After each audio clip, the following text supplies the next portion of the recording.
Ketemu lagi dengan saya. Kali ini saya akan membuat oseng pare kacang hijau. Ini terdiri dari kacang hijau, sorry. Oseng pare cabai hijau. Cabai hijau ini pedas, saya nggak berani banyak-banyak pedas nih. Cabai hijau. Dan ini parenya dari lemari es, bawa dari Thailand waktu saya liburan. Dan ini bawang bombay, saya pakainya mainnya di bawang bombay ya, bukan bawang merah. Di sini bawang merah susah, mahal sedikit. Dan enaknya juga digoreng buat taburan sih bawang merah.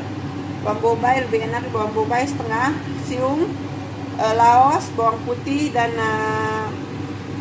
udang kering, ebi ya. Dan ini bumbu rasa kaldu ayam sama merica. Dan ini pakai oyster sauce. Biasanya kalau di Indonesia dulu ya, minyak olive minyak zaitun. Biasanya kalau di Indonesia kalau masak pare itu dibuangkan pahitnya pakai garam. Nah, justru saya nggak mau, sekarang nggak boleh sama suami. Karena pahitnya itu yang bikin sehat dan dia punya cita rasa gitu, ciri khas. Jadi sekarang kita nggak pernah pakai.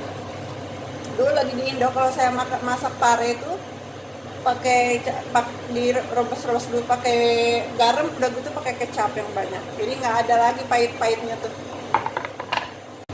Nih minyaknya udah panas ya, udah merekas tuh, udah dimasukin satu bawang. Kita tunggu sebentar biar lebih panas lagi, lebih asik. Ngejreng, jazz. Jadi diratain dulu minyaknya. Ini wajannya kegedean ini. Ini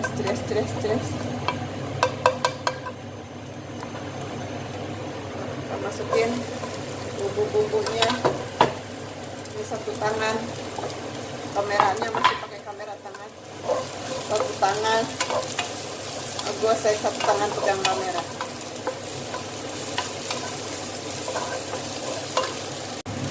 Ini udah mau wangi nih, bawang putih sama bombaynya.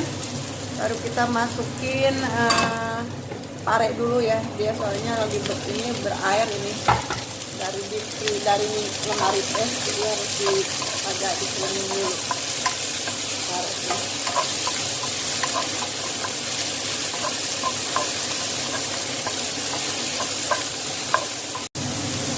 Nah, parenya baru kita masukin bawang cabai hijaunya.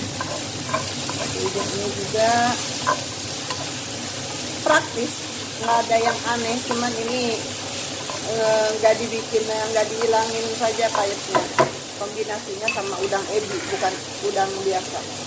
Ini kaldu rasa ayam sama merica dimasukin, dan dimasukin juga oyster sauce-nya.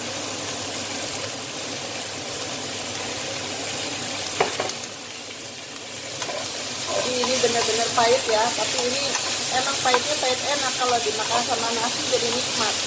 Kalau dihilangin pahitnya jadi bukan pare lagi. Jadi kalau dihilangin pahitnya ya jadi kayak oseng pepaya. Tidak ditutup biar dia empuk. Ada yang kelupaan nih, tomat cherry belum dimasukin. Dasar udah emak-emak namanya juga. Ini fungsi tomat itu selain memberikan rasa, juga dia akan membuat tidak kering tuh. Ini kan kering ya. Kalau dia pakai tomat pasti juicy itunya. Jadi nggak kering, nggak gosong. Tadi lupa nenek-nenek sih yang masak. Tuh kelupaan tomatnya udah kering tuh di bawah. Padahal tadi kalau tomat duluan ketimbun tomatnya tadi ditumpukan cabai yang kecil ini, cabai hijau di sini nih ketimbun, nggak kelihatan, kelupaan deh. Nah sekarang ini udah segini ya, udah matang ini sebenarnya, cuman sayangnya tomatnya nggak keburu ngeluarin air dia. Kalau tomatnya udah ngeluarin air dia nggak bakalan begini, pasti juicy gitu. Kalau sayuran nggak ngeluarin air kan harus dibantu pakai tomat daripada pakai air. Kalau pakai air nggak enak rasanya, kalau pakai tomat rasanya jadi enak karena airnya bukan dari tomat sendiri. Oke, seperti ini. Ini nggak pakai nggak pakai kecap, nggak pakai pemanis. Garamnya juga sedikit karena suami saya nggak mau pakai garam kalau masak. Jadi ini benar-benar sehat. Ini pakai nasi putih, apa namanya, nasi pandan wangi, ditambah sambal terasi, ditambah ikan asin.